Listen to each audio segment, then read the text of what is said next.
Hay un silencio particular que desciende sobre los suburbios adinerados cuando cae la noche. No es el silencio vacío del desierto, ni la quietud absoluta de una tumba, sino algo más pesado. Es un silencio vigilante. En lugares como Westfield, Nueva Jersey, la oscuridad no oculta crímenes violentos ni decadencia urbana, oculta secretos, oculta envidias, oculta ojos que miran desde detrás de cortinas de encaje y persianas venecianas, observando cada movimiento, catalogando cada cambio, juzgando cada intrusión. Imaginamos el mal como algo caótico, ruidoso, una fuerza que irrumpe con sirenas y gritos, pero a menudo el verdadero terror llega en silencio, llega en un sobre blanco, sin remitente, depositado suavemente en un buzón de metal negro. Llega con palabras mecanografiadas que transforman el santuario más sagrado de la humanidad, el hogar, en una prisión de cristal. Esta es la historia de una obsesión, no una obsesión romántica, sino una fijación territorial, casi parasitaria. Es la historia de cómo el sueño americano, esa aspiración dorada de poseer una gran casa con un jardín verde y una valla blanca, puede pudrirse desde adentro hasta convertirse en una pesadilla psicológica. Para entender el horror que se desató en el verano de 2014, primero debemos entender el escenario. Westfield es una ciudad que se enorgullece de su estética. Es un lugar de céspedes perfectamente cortados, donde las hojas se recogen antes de que toquen el suelo, y donde la arquitectura cuenta una historia de estabilidad y riqueza generacional. A 45 minutos de Manhattan, es el refugio ideal para aquellos que han triunfado en la metrópolis y buscan la paz de la vida suburbana. En el corazón de este idilio se encuentra el número 657 del Boulevard. La casa no es simplemente una estructura, es una presencia. Construida en 1905, es una mansión de estilo renacentista colonial holandés, con tejas de madera oscura y una fachada amplia y señorial que domina la calle, con casi 400 metros cuadrados, 6 habitaciones y 4 baños. La casa se asienta sobre un terreno elevado, mirando hacia abajo a la calle como un monarca observando a sus súbditos. Durante décadas, la casa había sido un punto de referencia en el vecindario, un símbolo de estatus inamovible. Pero las casas antiguas tienen memoria. La madera cruje con el peso de los años. Las corrientes de aire susurran en los pasillos vacíos y, a veces, las paredes parecen retener la energía de quienes las habitaron o de quienes las codiciaron. En junio de 2014, Derek y Maria Brodis pensaron que habían comprado su boleto a la felicidad eterna. Derek, un hombre que había ascendido en la escala corporativa de una compañía de seguros, y Maria, criada en el mismo Westfield, vieron en el 657 del Boulevard el lugar donde criarían a sus 3 hijos pequeños. Pagaron $1.300.000 por la propiedad. La transacción fue más que financiera, fue emocional. Estaban comprando un legado, estaban comprando seguridad. Cerraron el trato un viernes. El aire estaba cargado con la humedad del verano temprano y el olor a hierba recién cortada. La casa estaba vacía, esperando a que los contratistas comenzaran las renovaciones antes de que la familia se mudara oficialmente. Había una sensación de posibilidad infinita. Pintura nueva, muebles nuevos, una vida nueva. 3 días después, Derek estaba en la casa pintando. Era una tarde tranquila. El sol se filtraba a través de los robles maduros que bordeaban la propiedad, proyectando sombras largas y perezosas sobre el porche. Derek salió a revisar el correo. Entre los folletos publicitarios y las facturas pendientes de los dueños anteriores, encontró un sobre blanco grueso de tamaño carta. La escritura en el exterior era extraña. No era la caligrafía fluida de una nota de bienvenida de un vecino, ni la tipografía estandarizada de una empresa. Eran letras de imprenta, toscas pero deliberadas, escritas con una pluma de tinta negra que parecía haber sido presionada con fuerza contra el papel. Solo decía "Am para el nuevo dueño". Derek abrió el sobre. Dentro había una nota escrita a máquina, o quizás procesada en un ordenador, con una fuente que imitaba una máquina de escribir antigua. La formalidad del saludo inicial contrastaba violentamente con el contenido que seguía. La carta comenzaba con una bienvenida cordial. Casi cálida, querido nuevo vecino, en el 657 del Boulevard. Permítame darle la bienvenida al vecindario, pero la calidez se evaporó en la segunda línea. El tono cambió instantáneamente de la cortesía a una posesividad inquietante. El autor no escribía como un vecino curioso, sino como un guardián ancestral. La carta continuaba.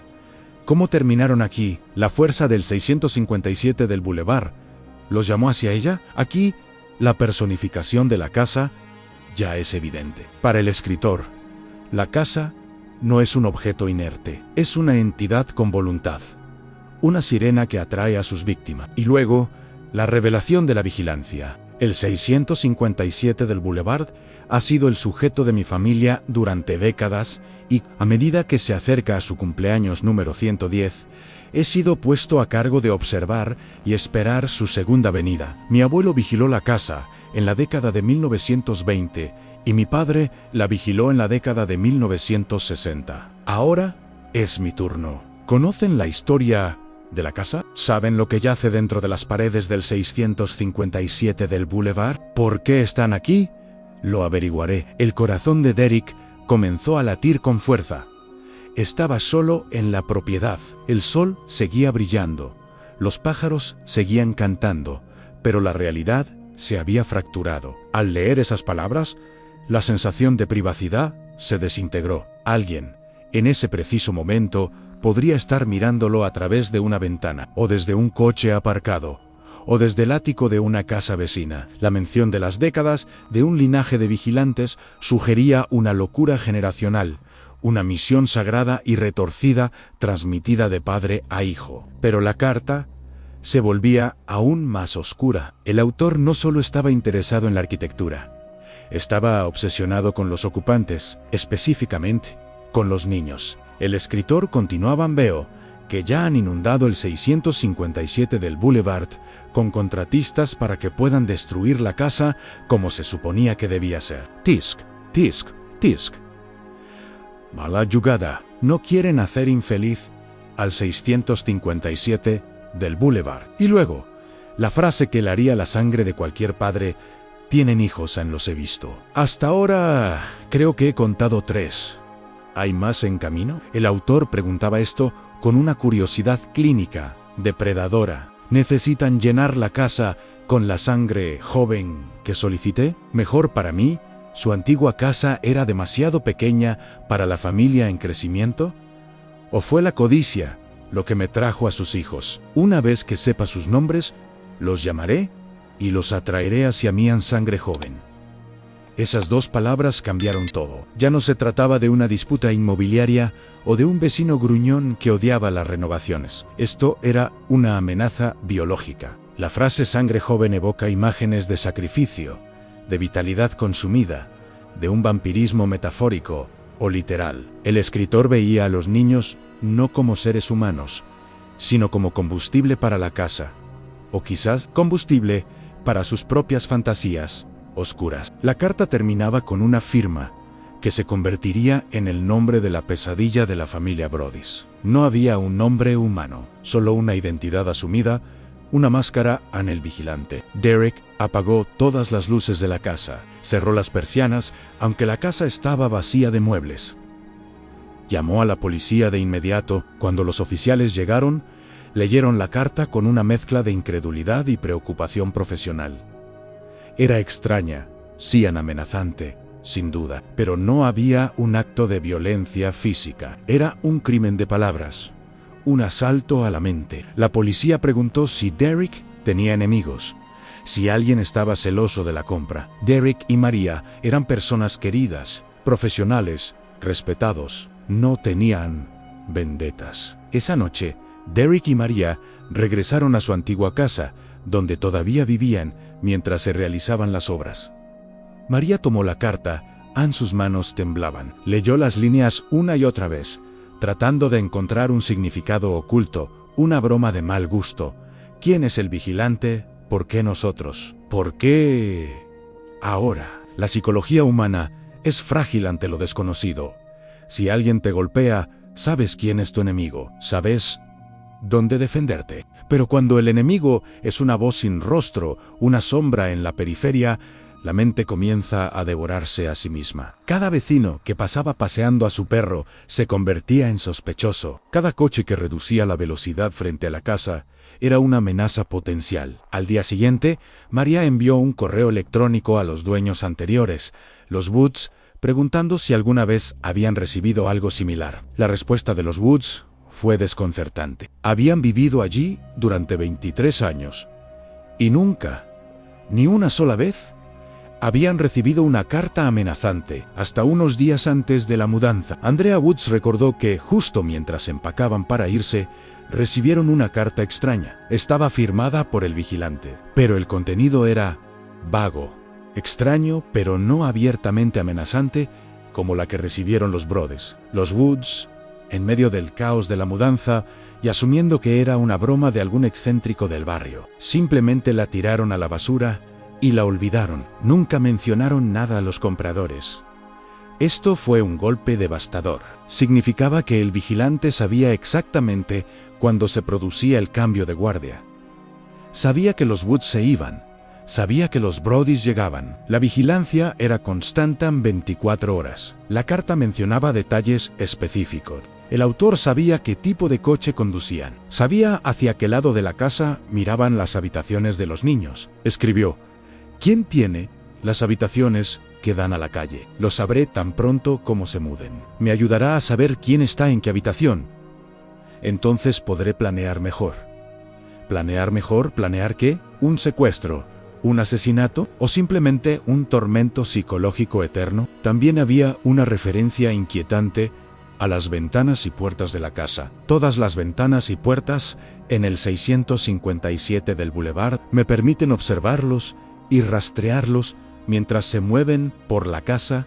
¿A quién soy yo? Soy el vigilante y he tenido el control del 657 del Boulevard durante la Mayo R parte de 2 décadas. La familia Woods se lo entregó a ustedes. Fue su momento de seguir adelante y vendieron amablemente cuando se lo pedí. La implicación era aterradora en el vigilante. Creía que él controlaba la propiedad, que los dueños legales eran meros inquilinos temporales, sujetos a su aprobación o a su ira. Y los Brodes no habían sido aprobados. Habían cometido el pecado de traer cambios, de traer ruido, y lo peor de todo, de traer sangre joven sin ofrecerla primero. En las semanas siguientes, la casa de ensueño se transformó en una escena del crimen fría. Los contratistas seguían trabajando, pero el aire había cambiado. Derek iba a la casa, pero ya no sentía orgullo, sentía náuseas. Se paraba en el centro de las habitaciones vacías y escuchaba. Trataba de oír si el suelo crujía bajo los pies de un intruso invisible.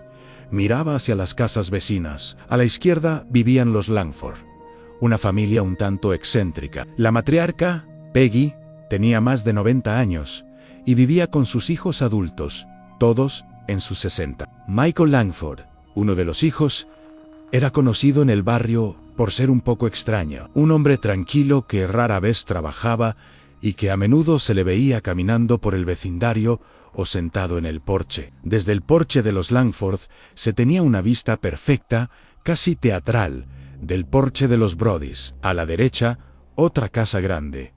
Detrás, más vecinos. El 657 estaba rodeado, y en algún lugar, en un radio de quizá 100 metros, alguien estaba sentado frente a un escritorio, pasando los dedos sobre las teclas, componiendo el siguiente capítulo de terror.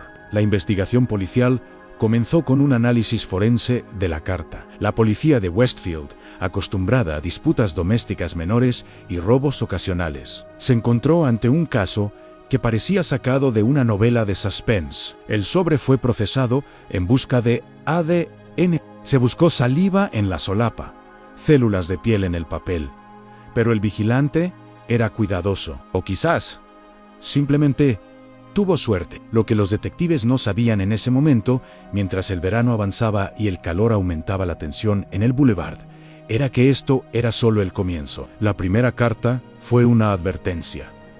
Las siguientes serían una declaración de guerra, y mientras los Brodys intentaban mantener la cordura, el vigilante estaba allí fuera, observando, esperando y escribiendo. porque para el vigilante la casa no era de ladrillo y mortero. Era algo vivo, Anne, y necesitaba ser alimentada. El miedo es un arquitecto cruel.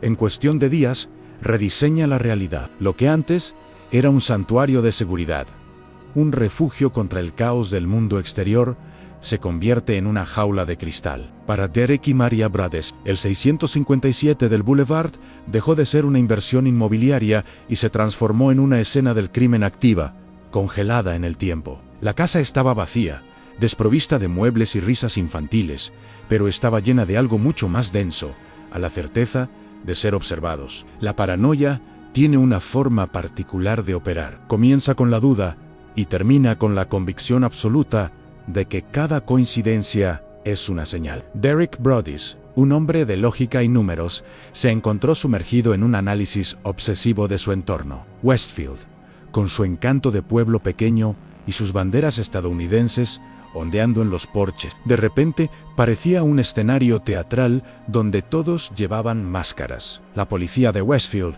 bajo la dirección del detective Leonard Lugo, comenzó su investigación con la premisa de que el culpable estaba cerca. Geográfica Umenchi Sherka. La lógica criminalística dicta que el voyeurismo es un crimen de proximidad, para observar con el detalle descrito en la carta, para saber sobre los contratistas, para ver a los niños, para notar los cambios sutiles en la rutina. El vigilante necesitaba una línea de visión directa. No podía ser alguien mirando a través de Google Earth.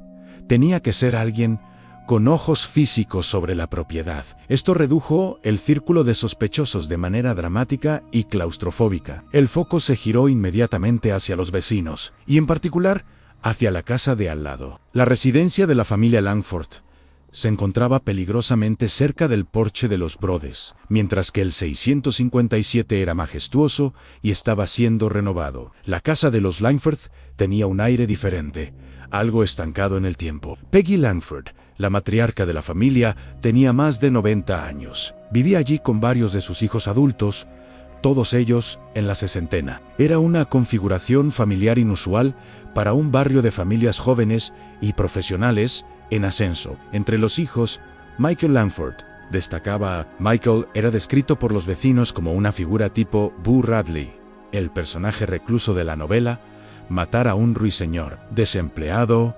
excéntrico, inofensivo en apariencia, pero inquietante en su comportamiento. Se le veía a menudo caminando por el vecindario, cortando a través de los patios traseros o simplemente sentado en una silla de jardín, observando el flujo de la vida suburbana con una pasividad que, bajo la lente de las cartas amenazantes, se tornaba siniestra. La policía descubrió que el punto de vista desde el porche de los Langford ofrecía una visión perfecta, casi quirúrgica, del interior del 657. Si alguien se sentaba allí, oculto por la sombra de los árboles y la arquitectura, podía ver quién entraba, quién salía y qué habitaciones se iluminaban por la noche. El detective Lugo trajo a Michael Langford para interrogarlo. No fue un arresto formal, sino una conversación tensa. Michael negó saber nada sobre las cartas. Su comportamiento fue descrito como extraño, desconectado, pero no abiertamente culpable. No había la hostilidad de un criminal acorralado, sino la confusión de alguien que vive en su propio mundo. La policía se encontró en un callejón sin salida frustrante. Ser extraño no es un delito. Ser un vecino observador no te convierte en un acosador epistolar. Sin pruebas físicas, sin huellas dactilares en el sobre, sin una confesión, Michael Langford era solo un sospechoso circunstancial. Mientras tanto, la ciencia forense intentaba hablar donde los testigos callaban. El sobre original fue enviado al laboratorio del condado de Union and Los técnicos buscaron debajo del sello, en la solapa engomada, en cualquier lugar donde la lengua humana pudiera haber dejado un rastro de ADN, y encontraron algo. Había ADN en el sobre, pero el resultado fue desconcertante. El perfil genético pertenecía a una mujer. Esto complicaba la narrativa. La voz de las cartas, autoritaria, posesiva, obsesionada con el linaje y el control, sonaba decididamente masculina para los perfiladores. Hablaba de mi padre y mi abuelo, estableciendo una línea patriarcal de vigilancia. Era el vigilante una mujer asumiendo una identidad masculina? ¿O era el ADN una pista falsa, quizás de una cómplice o simplemente una contaminación accidental en la cadena de correos? La policía tomó muestras de ADN de Maria Brodess para descartarla, y luego, discretamente, comenzó a buscar coincidencias entre las vecinas. Pero el vigilante no había terminado. La primera carta fue solo la introducción. El verdadero terror radica en la escalada. 2 semanas después de la primera misiva, llegó la segunda. Si la primera carta había sido una advertencia general, la segunda era un ataque dirigido. El tono había cambiado. Ya no había una bienvenida fingida. Había impaciencia, había ira, y lo más aterrador, había nuevos datos que demostraban que la vigilancia era continua, en tiempo real. Él sobrellegó de nuevo al buzón. Misma letra gruesa, mismo papel. Derek lo abrió con la sensación de que estaba manipulando material radiactivo. La carta decía: «Han bienvenidos de nuevo a su casa». El uso de la palabra su parecía sarcástico. «Los trabajadores han estado ocupados y los he estado observando descargar sus pertenencias personales. El contenedor de basura es un buen toque. ¿Han encontrado ya lo que hay en las paredes?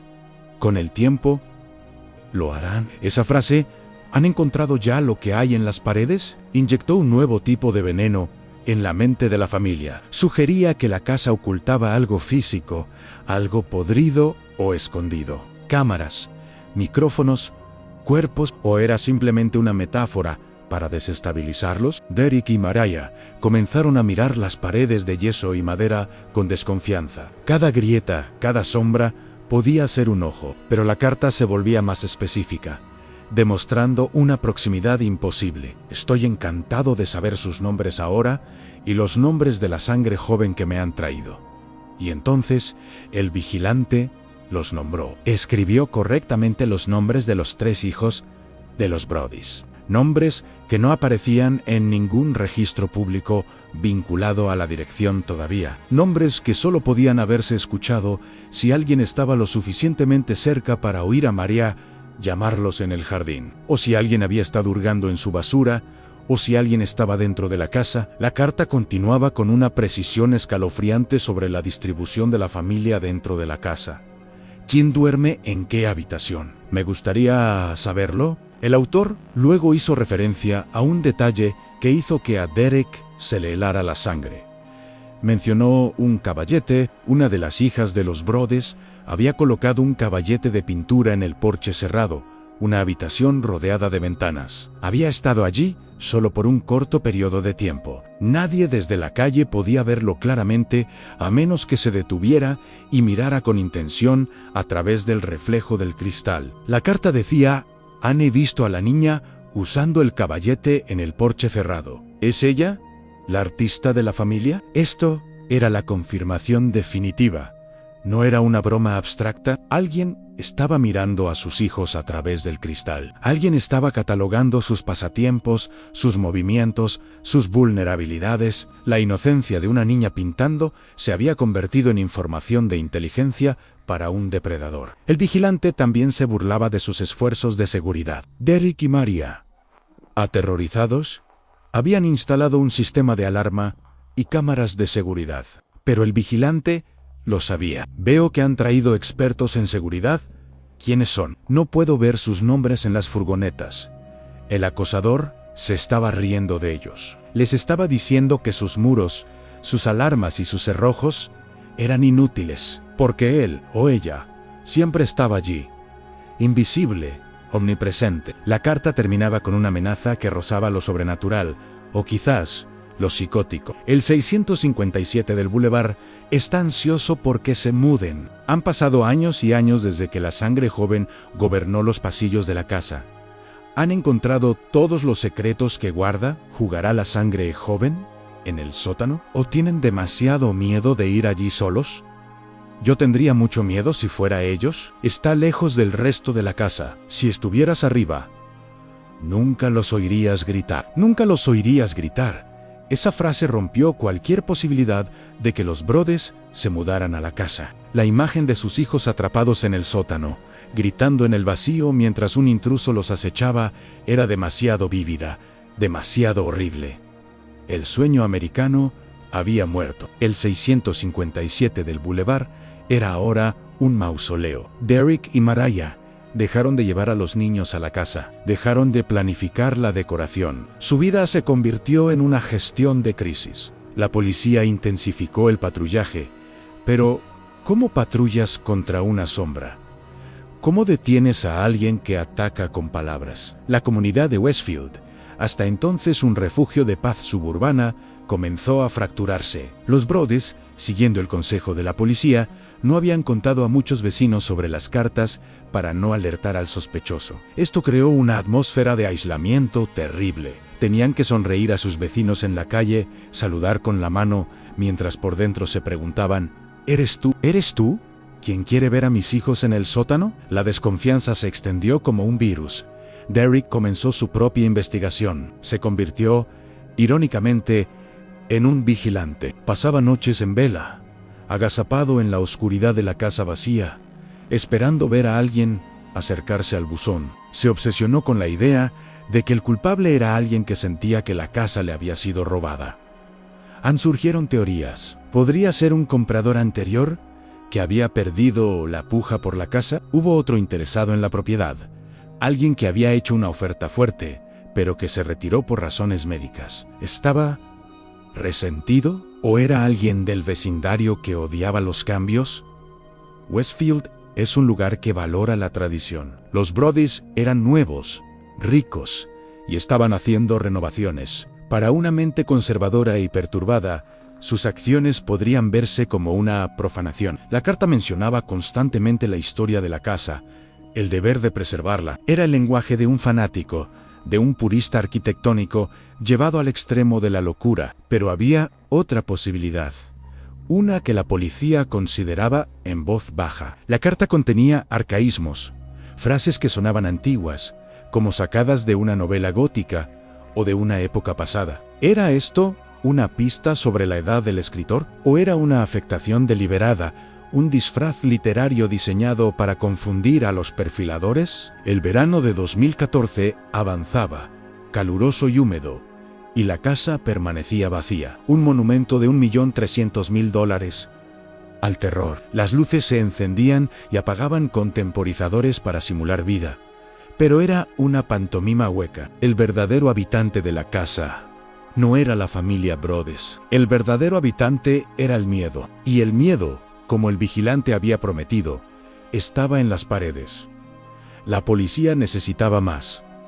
Necesitaban un error. Y pronto, la desesperación de los Brodys los llevaría a buscar respuestas en lugares aún más oscuros, contratando investigadores privados y exagentes del FBI, descendiendo a una madriguera de conejo donde cada vecino, cada contratista y cada rostro familiar ocultaba un potencial monstruo. Porque en Westfield, la verdad estaba enterrada profundamente, tal vez tan profundo como los cimientos del 657. Cuando la policía agota sus recursos, cuando las patrullas se vuelven rutinarias y los detectives dejan de llamar con nuevas pistas, las víctimas se quedan solas en un purgatorio silencioso. La ley exige pruebas tangibles en huellas, grabaciones, testigos, pero el terror psicológico no deja moretones visibles. Derek y Mariah Brodys se dieron cuenta, a medida que el verano se desvanecía hacia un otoño gris y ventoso, de que la policía de Westfield estaba paralizada. No podían arrestar a un fantasma, no podían encarcelar a una voz. Fue entonces cuando Derek decidió tomar el control. Si la ley no podía proteger su castillo, él mismo tendría que fortificarlo y cazar al asediador. Contrató a un equipo de investigadores privados, incluyendo antiguos agentes del FBI y expertos en seguridad de alto nivel. La casa, el 657 del Boulevard, se convirtió en el centro de una operación de contraespionaje. El perfil criminal que comenzaron a construir era fascinante y contradictorio. Los expertos en comportamiento analizaron la sintaxis, el vocabulario y el tono de las cartas. Había pistas incrustadas en la tinta, rastros de la personalidad del autor que eran más difíciles de ocultar que la de Primero, la edad. El vigilante utilizaba un estilo de escritura que sugería una educación de mediados del siglo XX. Había una formalidad rígida, casi victoriana, en sus saludos. Pero el detalle más revelador era el espaciado. Entre cada frase, el autor dejaba 2 espacios en blanco. Esta es una práctica que se enseñaba en las clases de mecanografía antes de la era digital, una costumbre arraigada en quienes aprendieron a escribir en máquinas de escribir manuales, donde el doble espacio era necesario para separar visualmente las oraciones. Esto apuntaba a una persona, Mayo R., probablemente de más de 50 o 60 años. Segundo, el vocabulario. Palabras como tapering, disminuyendo o afilándose usadas para describir la arquitectura, o referencias a la segunda avenida de la casa, indicaban a alguien culto, quizás con conocimientos de historia o arquitectura, pero con una visión del mundo distorsionada y mesiánica. El vigilante no era un matón callejero, era, en su propia mente, un guardián erudito. Tercero, la geografía. Los investigadores realizaron un análisis de línea de visión. Separaron en cada ventana del 657 y miraron hacia afuera. Luego hicieron lo inverso. Separaron en los porches y ventanas de los vecinos para ver qué se podía observar de la casa de los Brodes. La conclusión fue inquietante. Para ver el caballete en el porche cerrado, para notar los cambios específicos en la renovación, el observador tenía que estar a menos de 100 metros. No era alguien con binoculares en una colina lejana. Era alguien que podía oler lo que los Brodes cocinaban para la cena. La atención volvió a recaer, con una intensidad renovada, sobre los Langford. Derek contrató a un antiguo agente del FBI llamado Robert Lenihan para realizar una evaluación de amenazas más profunda. Lenihan analizó las cartas y llegó a una conclusión escalofriante. El escritor no estaba simplemente loco, estaba seething, hirviendo de rabia. La obsesión con la casa era un sustituto de una falta de control en su propia vida. Pero Lenihan también notó algo más: la falta de vulgaridad. A pesar de la amenaza implícita de violencia, el lenguaje era limpio.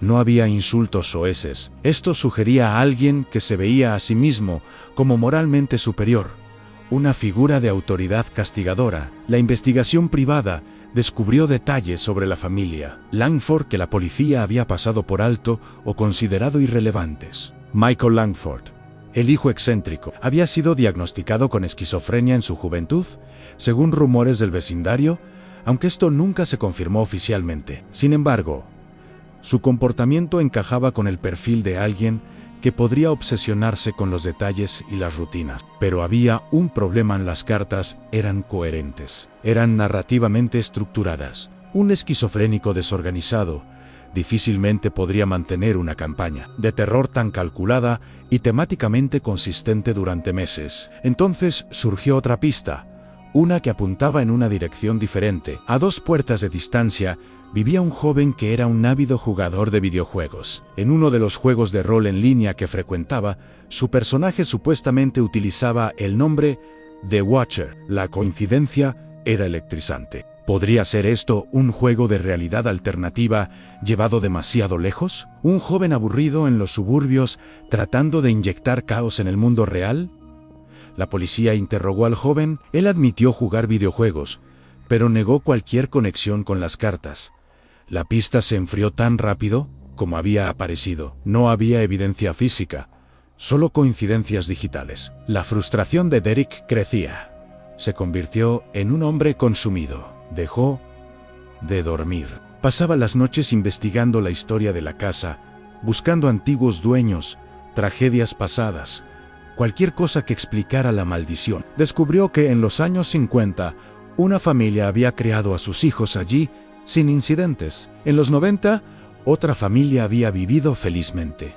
¿Por qué ahora? ¿Por qué ellos? La respuesta podría estar en la propia naturaleza del cambio. Los Brodes representaban la modernidad, eran la intrusión del mundo nuevo en un santuario antiguo. Pero la investigación dio un giro oscuro cuando los propios Brodys comenzaron a ser vistos con sospecha. En ausencia de un culpable claro, la mente humana busca explicaciones alternativas, y la más cínica comenzó a circular por Westfield. ¿Y si todo esto es un engaño? La teoría del autoenvío comenzó a ganar tracción en los susurros de las fiestas de barrio y en los foros de internet. La lógica era fría a los brothers. Habían comprado una casa de $1.300.000. Quizás, después de cerrar el trato, se dieron cuenta de que no podían pagarla.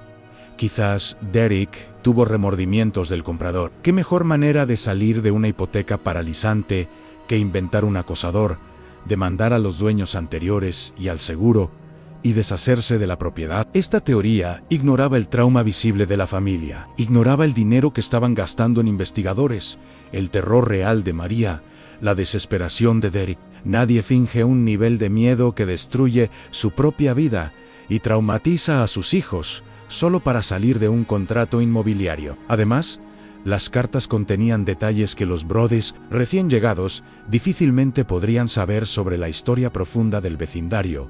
Sin embargo, la duda es un veneno. Los vecinos, que al principio eran comprensivos, comenzaron a mirar a Derek con escepticismo. ¿Por qué no se mudan y ya está?, decían algunos. ¿Por qué tanto drama? La empatía tiene una vida media corta, cuando el miedo amenaza con contagiarte. La gente de Westfield quería creer que los Brodys mentían, porque la alternativa, que había un depredador invisible entre ellos, era demasiado aterradora para aceptarla. En un intento desesperado por forzar una resolución, y sintiendo que los dueños anteriores, los Woods, habían ocultado información vital, los Brodys tomaron una decisión que cambiaría el caso para siempre. Decidieron presentar una demanda civil. En junio de 2015, un año después de comprar la casa, presentaron una denuncia legal contra los Woods por no haber revelado la carta que habían recibido días antes de la venta. Fue el equivalente a detonar una bomba nuclear en una biblioteca. Hasta ese momento, el caso había sido un secreto a voces, contenido dentro de los límites del vecindario y los archivos policiales. La demanda hizo públicos los detalles, hizo públicas las cartas, y lo más importante, hizo pública la firma El Vigilante. De la noche a la mañana, el 657 del Boulevard dejó de ser una casa en Nueva Jersey y se convirtió en una noticia global. Furgonetas de televisión con antenas parabólicas invadieron la calle tranquila. Periodistas de Nueva York, Londres y Tokio acamparon en el césped. El misterio se viralizó. Para El Vigilante, quien quiera que fuera, esto debió ser el clímax de su obra. Ya no era solo un observador solitario, era el director de un espectáculo mundial. Había logrado lo que deseaba a la casa.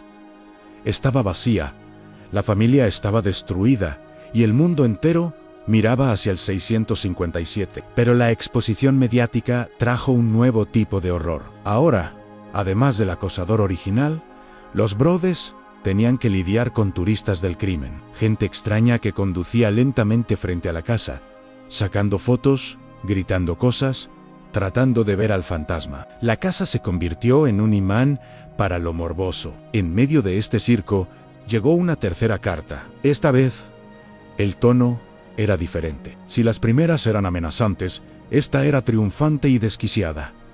El Vigilante había leído las noticias. Sabía que los Brodys no se mudarían. Sabía que estaban tratando de vender la casa, o incluso, en un momento de desesperación, que habían considerado venderla a un promotor inmobiliario para que la demoliera y dividiera el terreno. La idea de la demolición enfureció al Vigilante más que cualquier otra cosa. La casa era su ídolo, su dios. Destruirla era una herejía. La carta decía: ¿se preguntan quién es el Vigilante? Miren a su alrededor, idiotas. El insulto era directo. La máscara de cortesía había caído completamente. Tal vez soy el vecino que vive a 2 casas de distancia. Tal vez soy el que pasea al perro cada mañana. Tal vez soy el empleado de la tienda de comestibles. El autor estaba jugando con la paranoia colectiva. Se estaba dispersando en la multitud, convirtiéndose en todos y en nadie a la vez. ¿Qué harán cuando la casa sea demolida? ¿Creen que eso me detendrá? Y luego, una amenaza que sugería que la violencia podría trascender la propiedad física. Una casa se puede reconstruir. Pero, ¿se puede recuperar la vida? La carta también Contenía referencias específicas a accidentes. Mencionaba incendios, accidentes de coche, enfermedades repentinas. Era una maldición bíblica lanzada sobre cualquiera que se atreviera a tocar la estructura. Los Brodes estaban atrapados. No podían vivir en la casa. No podían venderla.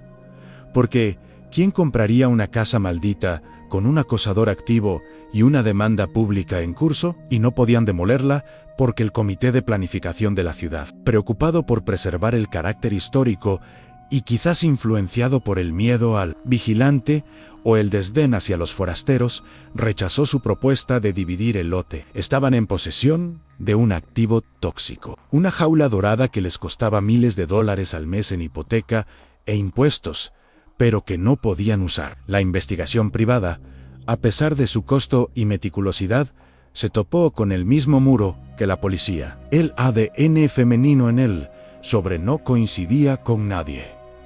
Las huellas dactilares eran inexistentes. El análisis lingüístico era sugerente, pero no concluyente. El misterio se profundizaba, y en la oscuridad de la noche, mientras las cámaras de los noticieros finalmente se apagaban y los periodistas se iban a otros escándalos, el 657 del Boulevard permanecía allí, vacío, oscuro, esperando, y en alguna ventana cercana, detrás de una cortina inmóvil, unos ojos seguían mirando, satisfechos con el vacío que habían creado. Pero la historia no termina con el silencio. A veces, el silencio es solo el preludio de una revelación aún más extraña, porque cuando eliminas lo imposible, lo que queda, por improbable que parezca, debe ser la verdad. Y la verdad en Westfield estaba a punto de volverse mucho más complicada. La ciencia forense es, en su esencia más pura, el arte de escuchar lo que los objetos inanimados tienen que decir. Cuando los testigos mienten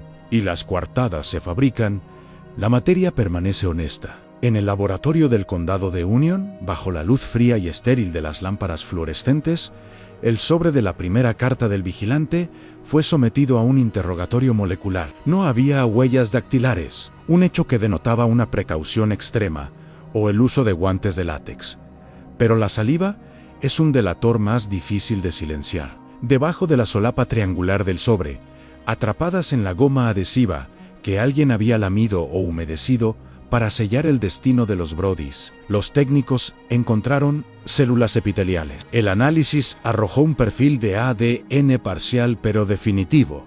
Pertenecía a una mujer. Este hallazgo fue un terremoto en la arquitectura del perfil criminal que se había construido hasta entonces. La voz narrativa de las cartas, autoritaria, obsesionada con el legado patriarcal, agresiva en su territorialidad, había gritado hombre a todos los psicólogos y lingüistas forenses involucrados. Se imaginaba a un anciano amargado, a un padre severo, pero la biología contaba una historia diferente. ¿Era el vigilante una mujer? ¿O era una operación conjunta? ¿Una madre dictando a un hijo? ¿Una esposa cómplice cerrando el sobre de su marido perturbado? La presencia de ADN femenino obligó a los investigadores privados de los Brodys a recalibrar su brújula. La mirada, que había estado clavada en la extraña figura de Michael Langford, comenzó a desplazarse hacia otros rincones de Westfield, buscando no solo al loco del pueblo, sino a alguien capaz de una duplicidad más sofisticada. Fue entonces cuando surgió una nueva teoría, una que parecía sacada de una novela de misterio literario. Los investigadores recibieron un aviso sobre un hombre que vivía en el vecindario, un hombre respetado, articulado y, lo más importante, obsesionado con la estética de Westfield. Su nombre era Robert Kaplow. Kaplow no era un recluso, era un profesor de inglés en la escuela secundaria local. Un hombre que había dedicado su vida al poder de las palabras. Era conocido por ser un maestro inspirador, pero también intenso. A veces intimidante. Tenía una reputación de ser mordaz y crítico con lo que él consideraba la degradación de la cultura. Pero lo que encendió las alarmas de los investigadores no fue su profesión, sino una anécdota específica que comenzó a circular. Antiguos alumnos recordaron que Kaplow tenía una fascinación particular por una casa antigua en Westfield. A menudo hablaba de ella con una reverencia casi mística, y lo más inquietante, Se decía que había asignado a sus estudiantes la tarea de escribir cartas a casas, o que él mismo había mencionado la idea de escribir a los dueños de propiedades que admiraba o despreciaba. El perfil encajaba de una manera perturbadora. El estilo de las cartas del vigilante no era el de un matón analfabeto. Tenía cadencia, tenía vocabulario, usaba arcaísmos y estructuras gramaticales complejas. Era el tipo de escritura que podría producir alguien inmerso en la literatura clásica. Alguien que se veía a sí mismo como un guardián de la pureza cultural contra la vulgaridad de los nuevos ricos. Los investigadores privados comenzaron a vigilar a Kapleau, analizaron sus escritos públicos, sus cartas al editor en periódicos locales, buscando coincidencias lingüísticas, buscaron frases, giros idiomáticos, el uso particular de los espacios. Encontraron similitudes, ecos estilísticos, que eran sugerentes, pero no definitivos. Kapleau fue entrevistado por la policía. Negó vehementemente cualquier implicación. Admitió su amor por las casas antiguas de Westfield, su desdén por las renovaciones modernas que borraban el carácter histórico, pero trazó una línea firme ante la acusación de acoso, sin una coincidencia de ADN menos. Y recordemos, el ADN era femenino, lo que podría exonerarlo o implicar a una cómplice.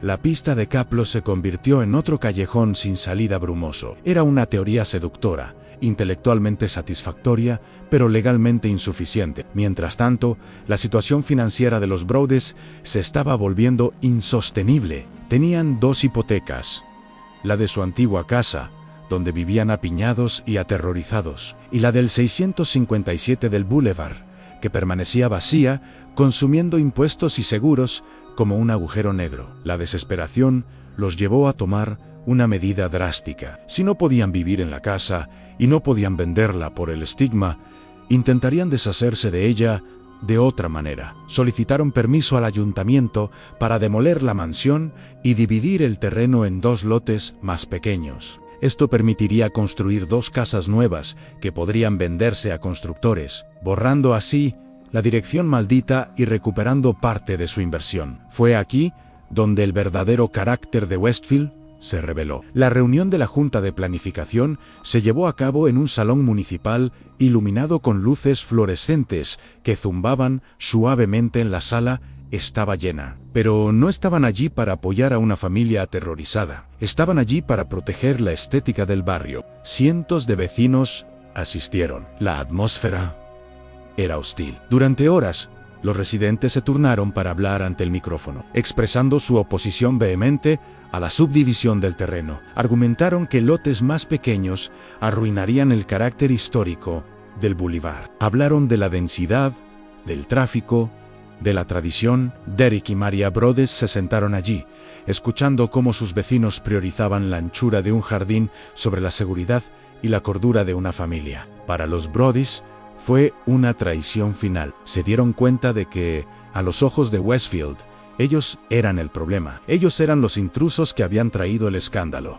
los que querían destruir una joya arquitectónica. En ese momento, el mal dejó de ser solo una persona escribiendo cartas. Se sintió como si fuera la comunidad entera, cerrando filas, fría e indiferente al sufrimiento humano. La Junta rechazó la propuesta de subdivisión por unanimidad. Derrotados, humillados y al borde de la quiebra, los Brodess no tuvieron más opción que la que más temían: alquilar la casa. Encontrar un inquilino para la casa más infame de Estados Unidos no fue fácil, pero el mercado inmobiliario es vasto, y siempre hay alguien dispuesto a correr un riesgo por un precio reducido. Una familia valiente acordó mudarse. Sin embargo, el contrato de alquiler tenía una cláusula inusual.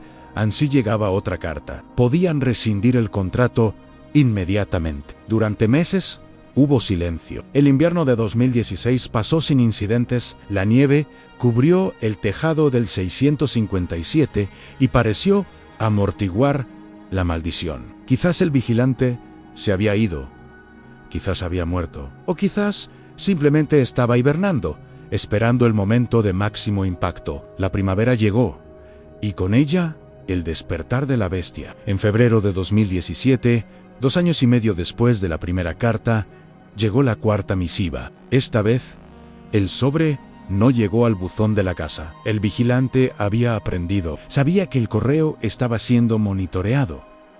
La carta llegó directamente al abogado de los Brodes. Fue un movimiento de ajedrez calculado, demostrando que el acosador entendía el sistema legal y sabía quién representaba a sus víctimas. El contenido de esta carta era el más violento y perturbador hasta la fecha. El tono de guardián noble se había disuelto en una furia psicótica pura. El vigilante escribió en C. Preguntan, ¿quién es el vigilante? Miren a su alrededor, idiotas. Tal vez vieron a una mujer joven empujando un cochecito de bebé, o un hombre mayor barriendo su entrada. Tal vez soy yo. La carta confirmaba que el vigilante seguía activo, seguía observando, y lo más importante, estaba furioso por los intentos de los Brodys de alterar la propiedad y por la atención mediática. Violaron la casa, y ahora el 657 del Boulevard los desprecia. Pero fue la amenaza física específica la que causó que los investigadores se estremecieran. Ya no eran advertencias vagas sobre secretos en las paredes, eran descripciones gráficas de daño corporal, tal vez un accidente de coche, tal vez un incendio, tal vez algo tan simple como una enfermedad leve que nunca parece desaparecer, pero que te hace sentir mal día tras día tras día.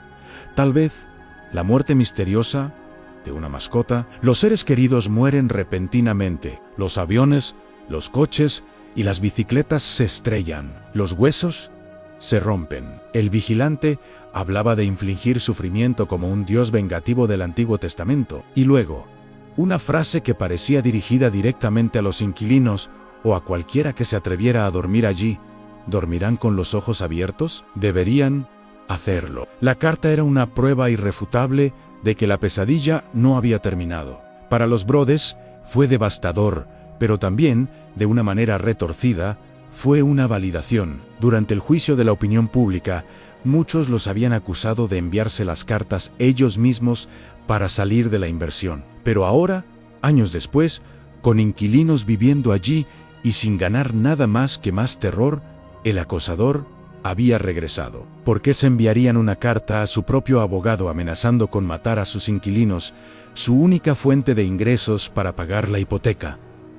No tenía sentido lógico. El inquilino, al leer la carta, hizo lo que cualquier persona sensata haría: empacó y se fue. La casa volvió a quedar vacía. Derek Brodys se hundió en un lugar oscuro. La impotencia es corrosiva. Había hecho todo lo correcto. Había llamado a la policía, había contratado al FBI, había demandado, había investigado, y sin embargo, un individuo anónimo con un procesador de textos y unos cuantos sellos postales había logrado destruir su vida, robarle su seguridad financiera y convertir su existencia en un infierno paranoico. En su desesperación, Derek consideró hacer lo impensable. Si el vecindario no le ayudaba, si el vecindario lo juzgaba y protegía al monstruo entre ellos, entonces tal vez el vecindario merecía compartir su dolor. Derek comenzó a pensar en venganza, no violencia física, sino una venganza psicológica. Consideró vender la casa a organizaciones que el vecindario conservador y elitista de Westfield odiaría tener cerca. Pensó en venderla a medio camino para exconvictos. Pensó en venderla a una entidad soberana extranjera para que pusieran una embajada ruidosa, pero la idea más oscura que cruzó su mente fue combatir fuego con fuego. En la noche de Halloween, Derek consideró enviar cartas a sus vecinos. Cartas firmadas por amigos de la familia Brodys, cartas que decían a los hemos estado observando. Quería que sintieran, aunque fuera por un segundo, el frío que él sentía cada vez que abría su buzón. No lo hizo, por supuesto. Derek no era el vigilante, pero el hecho de que un hombre de familia, un profesional de seguros estable, llegara a contemplar tales actos es un testimonio del poder destructivo del acoso. El vigilante no solo había asediado una casa, había asediado la mente de Derek, infectándola con su propia toxicidad. Mientras tanto, la policía de Westfield, bajo la presión de un caso sin resolver que atraía la burla nacional, decidió hacer un último esfuerzo. Reexaminaron la evidencia de ADN, buscaron en bases de datos genealógicas la misma técnica que atrapó al asesino del Golden State. Y entonces surgió una coincidencia, no perfecta, pero cercana. Él ADN del sobre. Tenía similitudes con una familia, pero no era la familia Langford.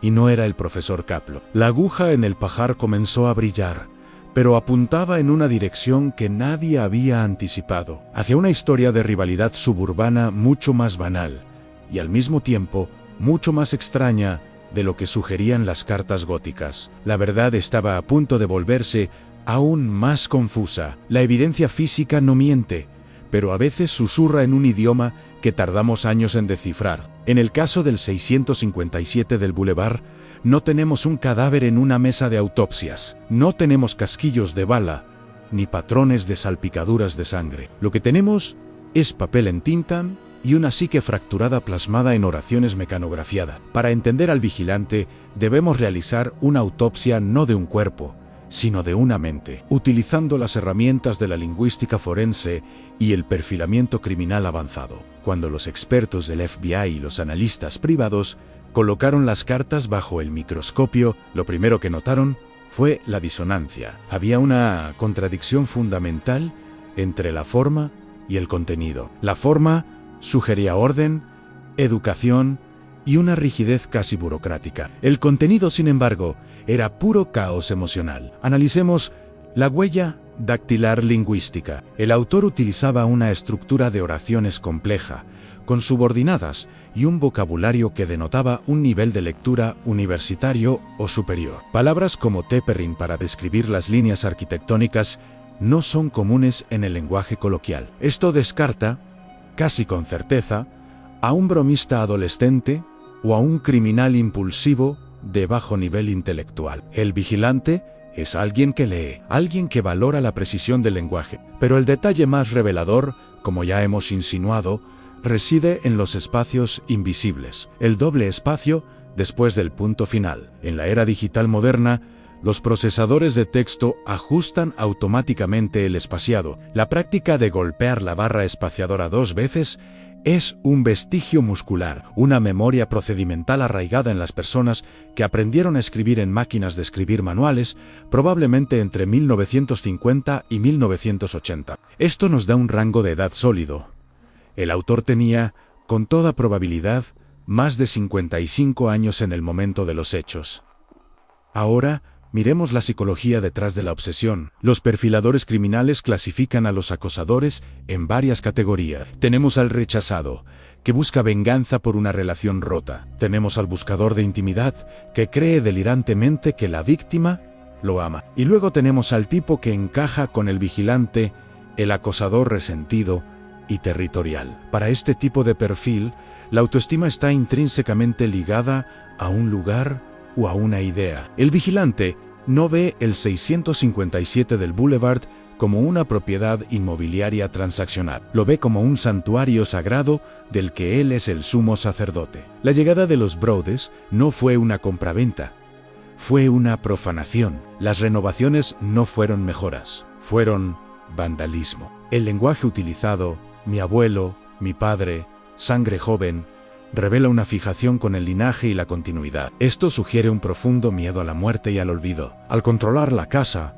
al controlar quién vive en ella, el vigilante está tratando de detener el tiempo. Está tratando de congelar el mundo en una época dorada idealizada, probablemente su propia infancia o la época de sus antepasados. Es un intento patológico de imponer orden en un mundo cambiante que siente que lo ha dejado atrás. Hablemos de la geografía del crimen. El principio de intercambio de Lockhart establece que todo criminal deja un rastro y se lleva algo de la escena. En este caso, el rastro es la información visual. El vigilante sabía detalles que requerían una línea de visión constante y despejada. El incidente del caballete es la pieza clave de la evidencia circunstancial.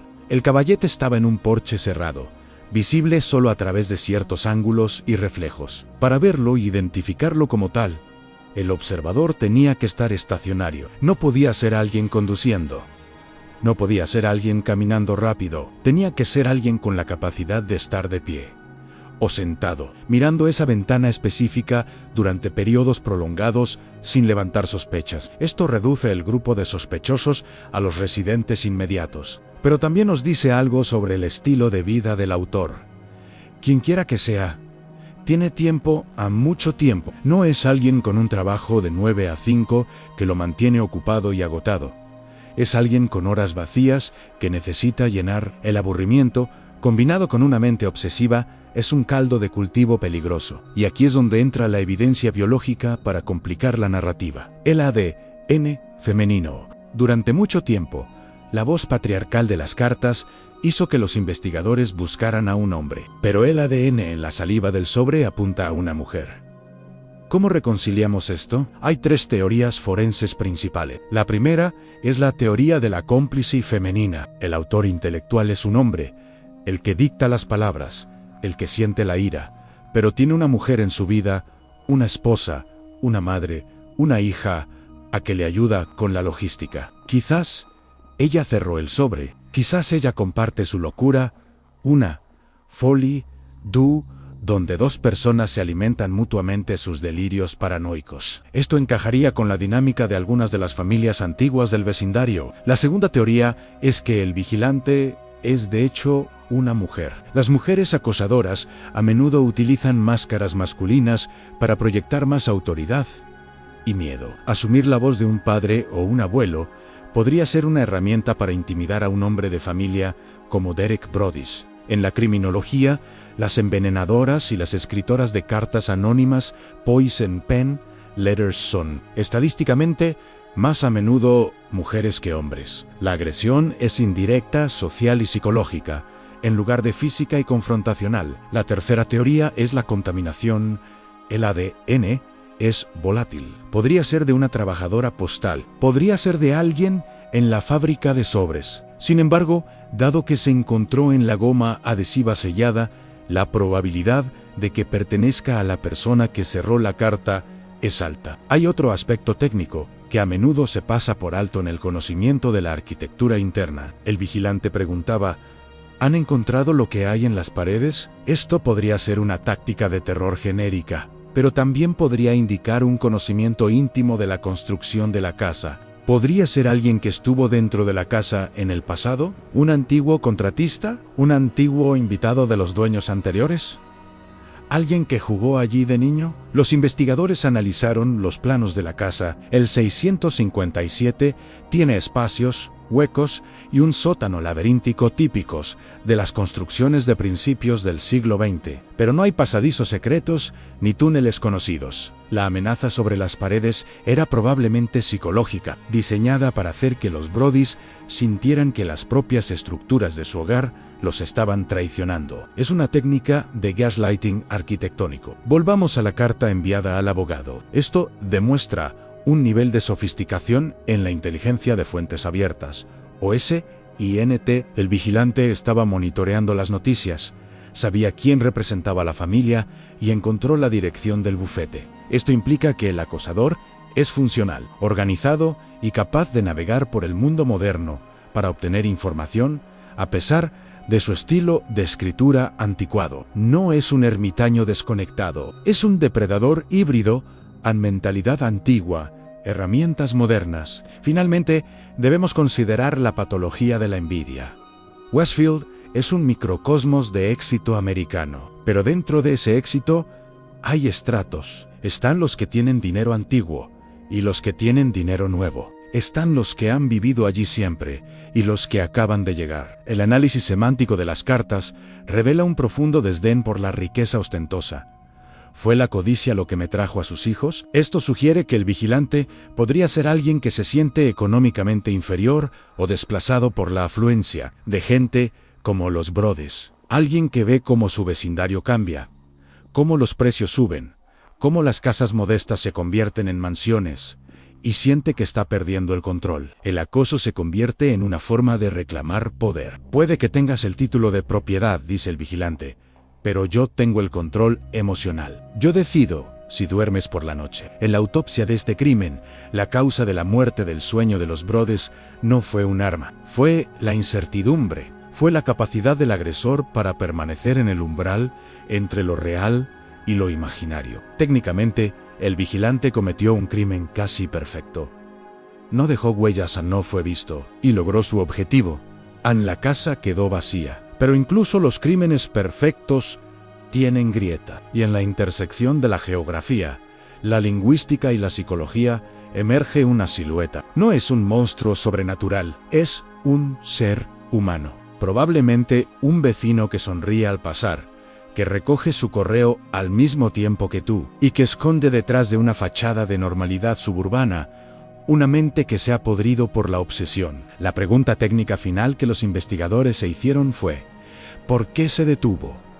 O mejor dicho, ¿se detuvo realmente? Los acosadores de este tipo rara vez abandonan su fijación a menos que ocurra uno de 3 eventos: mueren, son institucionalizados o encuentran un nuevo objetivo. El silencio actual en el 657 del Boulevard no es necesariamente un signo de paz. En el análisis de comportamiento podría ser simplemente un periodo de latencia. El vigilante ha ganado esta ronda.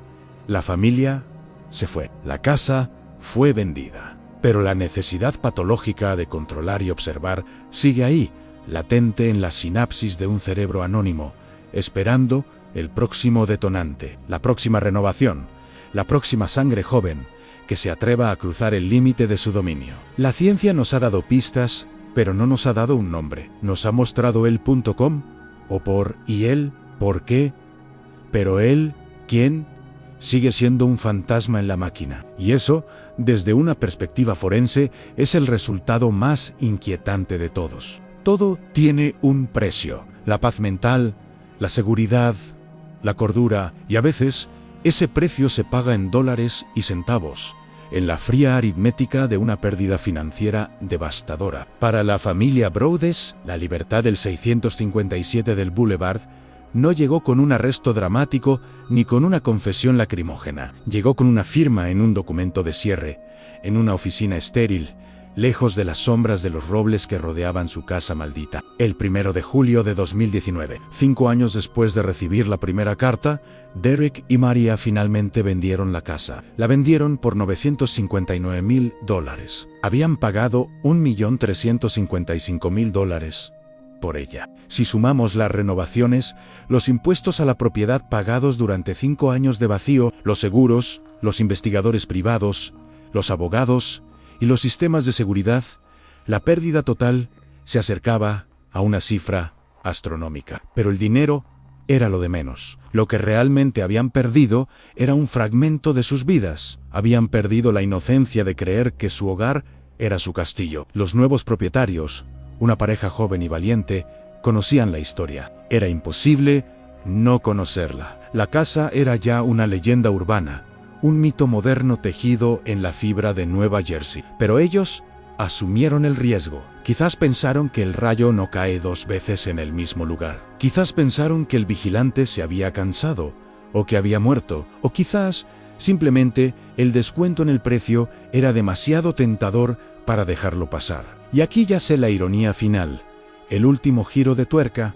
En esta tortura psicológica, desde que la nueva familia se mudó, no ha habido reportes públicos de nuevas cartas. El buzón, antes un receptáculo de veneno, ahora solo recibe facturas y catálogos. El silencio ha vuelto al 657 del Boulevard. Esto nos lleva a una pregunta inquietante.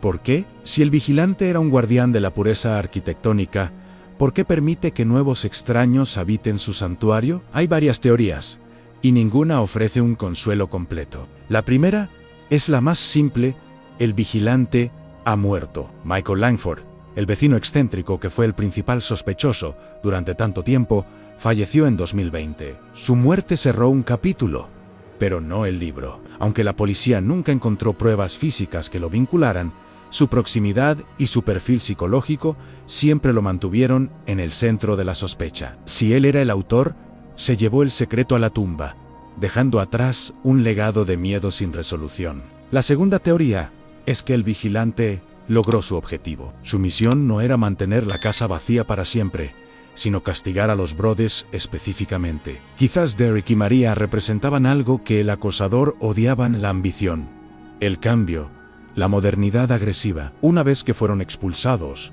una vez que fueron humillados financieramente y emocionalmente, la sed de venganza se sació. El depredador se retiró a su cueva, satisfecho con la carnicería psicológica que había infligido. Pero hay una tercera posibilidad, la más aterradora de todas, que el vigilante siga ahí, aunque siga observando, pero que ahora simplemente esté esperando.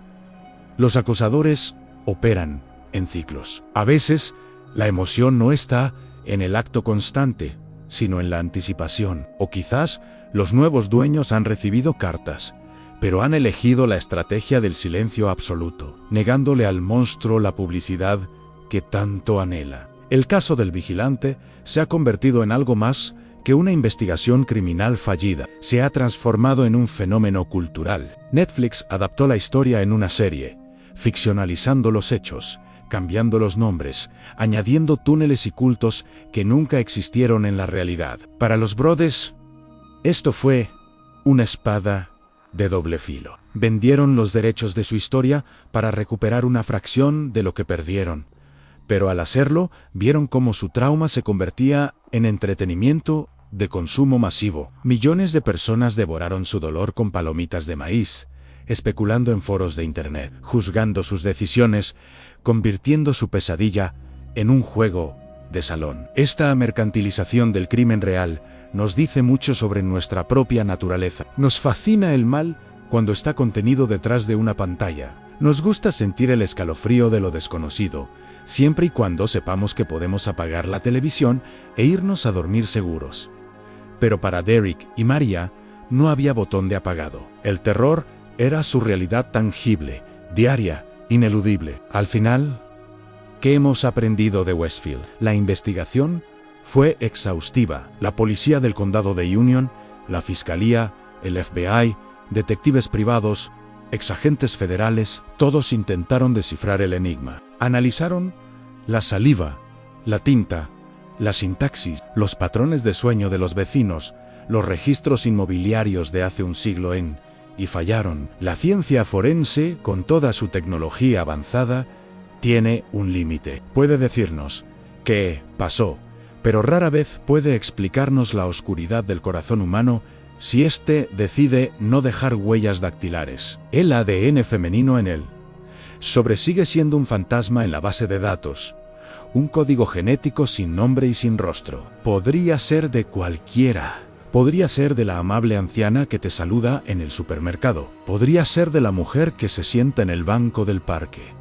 El caso permanece abierto, pero inactivo. Un caso frío en el sentido más literal. Lo que nos queda es una reflexión sobre la fragilidad de la verdad. Vivimos bajo la ilusión de que si seguimos las reglas, si trabajamos duro y compramos la casa de nuestros sueños en el barrio correcto, estaremos a salvo. Creemos que las vallas altas y las alarmas conectadas a la central nos protegen, pero el vigilante demostró que las paredes son permeables, demostró que las palabras pueden atravesar el ladrillo y el mortero con más eficacia que una bala, demostró que el verdadero horror no es un intruso con un cuchillo que rompe la ventana en medio de la noche. El verdadero horror es la sensación de ser visto cuando crees que estás solo. Es la violación de la privacidad en su forma más pura. Es saber que tu vida, tus rutinas, tus hijos, son el objeto de consumo de una mente enferma. Westfield sigue siendo un lugar hermoso.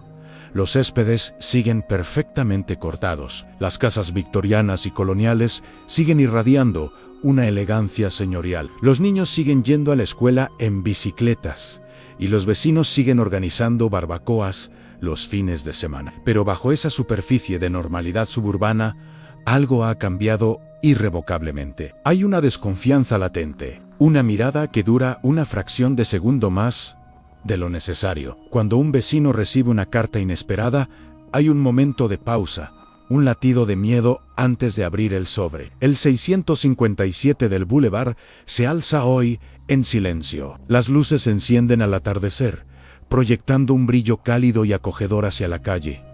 Parece una casa normal, parece un hogar. Pero para aquellos que conocen la historia, la casa tiene una presencia diferente. Es un monumento a lo desconocido. Derek y Maria Brodies han seguido adelante con sus vidas, criando a sus hijos en otra ciudad, tratando de dejar atrás la sombra del vigilante. Han dicho que intentan no pensar en ello, pero el trauma es una herida que cicatriza lento y a veces, cuando cambia el tiempo, vuelve a doler. Y en algún lugar, quizás muy cerca, o quizás muy lejos, alguien conoce la verdad. Alguien sabe quién escribió esas cartas. Alguien sabe por qué. Ese alguien camina entre nosotros, llevando el secreto como un trofeo invisible. Tal vez, en este mismo momento, esa persona esté pasando frente a la casa, reduciendo la velocidad de su coche, mirando hacia las ventanas iluminadas y sonriendo suavemente, satisfecho con su obra. Porque al final, el vigilante tenía razón en una cosa.